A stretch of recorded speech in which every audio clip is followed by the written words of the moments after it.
এই কথাটা বলবো যে এই বিড়াল বাচ্চা আমাকে একটু দিতে, এরকম মেয়ে বাচ্চা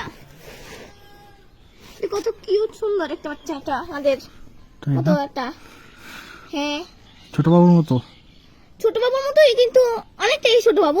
ওই যে মুখটা একটুখানি আমাদের বাবুটার গোলটা একটু বড় ছিল একটু, কিন্তু একেবারে কণ্ঠ টন্ঠ একেবারে কিউটের মতো দেখায়। ও আন্টি বাচ্চা কবে আনছেন? আরাম পাচ্ছে, 1 মাস হয়ে গেছে। তুমি আদর করতেছো না, আরাম পাচ্ছে বিড়ালটা। কিন্তু প্রথমবারে যে ভয় পেয়েছিল, ওই যে আমি কোলে নিয়েছি ভয় পাই না, তুমি মাথা নিচু করে ফেলছিলে এই জন্য।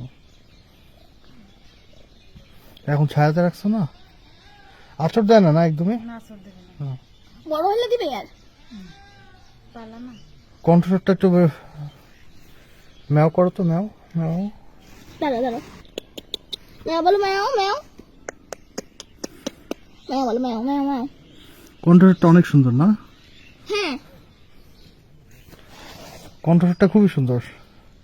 না আগে অন্য বিড়াল নিশ্চয়ই অন্য বিড়াল কিন্তু হইলে কিন্তু এতক্ষণে আঁচড় দিয়ে লাভ দিয়ে চলে যেত। হ্যাঁ তাই না, এবসে এটা অনেক শান্তশিষ্ট একটা বিড়াল। আরে মুখে দিকে তাকাইলো, দেখলাম না তুমি নিজে কিরকম তাকাইলাম, একেবারে ওরও মনে হয় মায়া লেগে গেছে আমার হাতে, যে তোমার উপর মায়া লেগে গেছে মনে হয়, কারণ মুখের মুখের দিকে তাকাইলে কেমনে কতক্ষণ যে তাকাচ্ছিল। ওর মা কোথায়? ওরা কোন জানি থেকে, কোন বাড়ি থেকে জানি পালতে আছে ওরা। আমি একটা নিব সেখান থেকে তুমি একটা নিবা?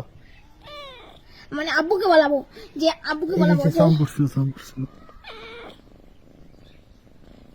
ও পারিং করতেছে, কে পার করতেছে, শোনো